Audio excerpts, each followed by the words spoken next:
Welcome, and thank you for joining us for this conversation about generational wealth. When people hear the phrase wealth transfer, they often think immediately about numbers, accounts, and tax strategies. But family wealth is about much more than dollars. There's a common phrase that true inheritance is not what we give, but what we teach. It's the wisdom and values that we pass from one generation to the next. It's about the habits we model, the conversations we have or don't have, and the values our children pick up simply by watching how we make choices with money every day. I'm privileged to be in the studio today with lead advisor at Foster Group, Brittany Hurd. Together, we'll explore how families can thoughtfully pass down not only financial resources, but also healthy perspectives. We'll also talk about practical ways to involve children in financial decisions and discuss tools that can help protect and guide wealth over time. Our goal is for you to walk away with some clarity and a few concrete ideas that you can begin using, no matter where you are in your family's financial journey. Brittany, welcome to the studio. Thank you. I'm glad to be here. Yeah, so I know this is a topic that you're passionate about as both an advisor and as a parent to young children. So as we think about wealth transfer, what should we consider and what are some of the mistakes that you see families making? When we think about past generations transferring wealth from one to the next, a lot of times we think about the old movies where everyone shows up to the reading of the will, and it's this big mystery and surprise of who's going to get what inheritance asset. And it's a lot different now than it was in the past, right? A lot of people are talking more about what is going to happen at their death and talking with their children and the next generation about what it looks like for wealth transfer. And some of the mistakes that we do see is that lack of communication, right? So communication is really important between different generations to set expectations around not just the assets, but also the values of money and things we discuss there.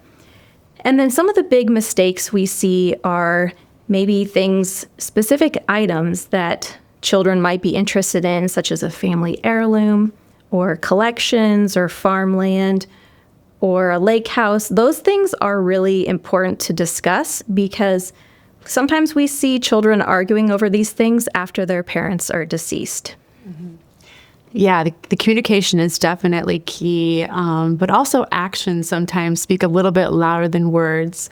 When you talk about young children and absorbing those values, how does that happen when maybe the parents aren't explicitly talking about money? Right. Our children pick up on our values because they see what we spend our money and time on, mm-hmm. right? So we don't necessarily tell them about money, but they see what we value by what we're spending. And a lot of times when we talk about money with our children, it's maybe not intentional, but it just happens. We might say something like, "Oh, we can't afford that." And what they hear us say is, "Oh, we're in trouble," right? But maybe what we should say is we're choosing not to spend on that because we're saving for a family trip. So teaching them that money is a finite resource, but maybe using words to express that money can be a choice, right? We have choices on how we spend that money, and we need to think about it. Yeah, framing that is so important. When you think about some of the everyday spending habits that we have, how are those so important when it comes to kind of framing that child's money mindset? We pick up on things that our parents did with money, and then we often pass those things down to the next generation. One example is maybe you grew up in a family where you always buy brand new cars, but your parents only thought that clothing was meant to be thrifted. Or perhaps you grew up in a family like mine where we would go to a theme park or a sporting event, but we were always walking to the car to eat those sack lunches, right? We never bought food at the actual event. And that was this value that was passed down to me. Or you might be a family where you always buy soda at the restaurants. And then there's the other person who grew up in a family that you only get water at restaurants and you never buy drinks. And then those people marry each other and you have to have an interesting discussion about what it looks like going forward. So good. Let's move on to generosity now. I know this is something that's important to you. It's also part of the DNA at Foster Group. When it comes to money values, how can families model generosity in visible ways? We talked about before that our children see what we spend on, But that really applies a lot to items and things. If we're giving to a church or a nonprofit, our children might not necessarily see that because it might be automatic. So we need to actually discuss that with them and communicate, hey, we're spending money to support our church or this nonprofit that we care about, and instilling those values of money's not meant to be hoarded, it's meant to be shared. What are practical ways then when you think about generosity and being more open about giving? I mean, I know past generations and maybe historically people have been more private about this. How can you be, teaching this and modeling it with your children? Do you have any tips and tricks? Yeah, we have had a webinar about talking to children about money in the past, so maybe go check out that webinar. One of the ways that I teach my kids about money is we have 3 different Tupperware containers labeled give, save, and spend. And when they get money, they have to divide it into these categories. So there's the give category, which then they can take to a church or a nonprofit. The save, right? We're an investment firm, so let's talk about saving for the future. And then the spend, which is, of course, the favorite, which then they can spend on some things that they enjoy. And this helps them see the different uses of money. I've also had some clients tell me some stories about generosity where maybe they give children or grandchildren $100, for example, at Thanksgiving, and tell them, go give this to a nonprofit or an individual, somebody that you want to bless, and then come back at Christmas and tell us the story of what you gave to or who you gave to and why. And then it's a great discussion point for the families as they're talking about being generous. Yeah, what a great gift to pass along as far as thinking about generosity and researching those nonprofits. One question I think people often have is, what is the appropriate age to talk to children about money? Maybe especially when you're thinking about those larger purchases, such as saving for college. Do you have any sort of wisdom or things you would want to share about that? One of the ways to involve your children in meaningful financial decisions is to start talking to them about college. I think early in high school is a really good time to start discussing the plan for paying for college if that's something that they're planning to do. Maybe you have a plan to pay for in-state tuition and they might want to go to a private school and the rest would be on them. That's really important to communicate that early so they can start thinking about that when they're making that college decision. Whatever it is, communication is really important. So don't wait too late. Start talking about it. Yeah, I feel like that's a theme we're going to keep coming back to. And also, this is a great segue for the next sort of things we want to talk about, education specifically. Let's talk about the different accounts that are available when we think about transferring wealth from one generation to the next. And let's start with the 529 educational savings accounts. So if there's somebody out there that has young children and hasn't started this yet or considered it, or a young couple that's thinking about having a family, or maybe grandparents that are looking for ways to save, what can you tell us about the merits of this type of investment? A 529 is a great way to save for qualified educational expenses.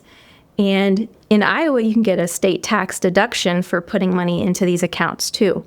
It's an investment account that can grow for the future, and you can invest it differently based on when your child or maybe grandchild will be using those funds potentially. So if you're saving for a young child, maybe a more aggressive allocation is a good choice, or maybe a child who's closer to graduating high school, you might want to make it a more conservative allocation. But Iowans can receive a state tax deduction up to $6,100 per individual this calendar year. So that's a great way to save for future education expenses. How hard are these things, too, to sign up for? I know it's probably one of the most popular vehicles right now. What can you tell us about that? Yeah. When you open this account, you are the owner and you name a beneficiary. So it has to be a specific person, and you have to have the birth date and social security number for that person as the beneficiary. So not too hard. Not too hard. Yeah. And what makes the 529 so attractive? There are a lot of uses for the 529. So this is a really great way to pay for university and college tuition, books, computers, internet, different kinds of expenses. Even trade schools are now included, what they weren't included in the past. And then now there's also an option in Iowa up to $20,000 a year for K through 12 private education expenses as well. Okay, so they're very flexible, but I think, people still have a reasonable concern that they're going to overfund these accounts. And so tell us about what are the options if you find out you have too much money in your account? There are several options that you can do if your child or grandchild doesn't end up using the 529 for educational expenses. So one is you can withdraw the funds from the account. There are a few taxes and penalties involved with that. Two is you can change the beneficiary. So you can move those funds to a different person to use for education. So it could be a different sibling or grandchild or niece or nephew who might use those funds for qualified education expenses. Three is you could just leave it there and save it for maybe a grandchild who's not even born yet. Some people use this as an estate planning option for saving these funds, having them grow for future generations. And you could also, there's a new option of rolling some of the funds into a Roth IRA if the account's been open for 15 years. And there are certain amounts that you can do per year, and there has to be earned income from that beneficiary. But that's a really nice new option that we have. So I love the flexibility that these accounts offer. Do you have any examples when it comes to the 529s that you've seen in action as an advisor? Absolutely. I've had a client who had a 529 for each of her children, and only one of the children ended up going to college and using that. So she moved the beneficiary from one to the other. So just one of the children used all of the funds. But her other child has some differing abilities and will likely live with her for the rest of his life. So even though there's, not an equal necessarily use of the dollars of the 529s, they don't have equal situations. So it's okay that she's not doing things exactly the same for both of them. So the 529 is clearly a great option and very popular. If there's people out there, though, that are a little bit worried about having the flexibility as to how they want to spend their assets, what are some other options that are available to them? Yeah, the 529 is a great option for education. But if you don't think your child or grandchild is going to use that, another option is a custodial account. This is essentially a brokerage account that you're in charge of and for the benefit of a child. The Uniform Gifts to Minors account, or UGMA, can hold cash, stocks, bonds, and then the Uniform Transfers to Minor account, UTMA, can hold a few other options, including real estate and art. This is another great option then. What about the tax considerations for these types of accounts? While there are no legal limits, annual contributions above $19,000 could trigger some federal gift tax filing requirements, so it's probably best to stay under that amount. And these are taxed a little bit differently. They're taxed at the child's rate up into a point and then at the parent's rate above that. Another thing to keep in mind is that if the child does go to college and you're filing the FAFSA, this can be counted as an asset of the child. So that's a factor as well. Yeah, that's an important thing to consider. And these are assets of the child, right? So the access to these is a little bit different also, right? The child receives access at the age of majority, which in some states is 18 and some is 21. So this can be great if your child isn't going to college, for example, and they need to be launched into the world. Maybe they need to purchase a car or a down payment on a house. Or it could be not a great option if you have a young adult who's maybe not financially responsible and then they have access to these funds. Yeah, so definitely consider all the pros and cons. Moving on to the next option then, and this is one that is new as of this year, right? And we're starting to hear more and more about it. These Trump accounts are going to come into play in just a couple of months. So what can you tell us about what we know about the Trump accounts? The Trump accounts can be set up July 4th of this year, 2026, for anyone under the age of 18. But if your child was born between January 1st, 2025 and December 31st, 2028, then they will get a $1,000 gift into that account from the federal government. Okay, so that's quite a benefit. But again, these are somewhat of a retirement account. Essentially, it's intended to be sort of a long-term wealth creation account, if I'm correct. Is that how you understand it too? This account is fully in your child's name, and there are penalties if they withdraw it before age 18. But at 18, they can have access to these funds, again, similar to the other accounts we talked about.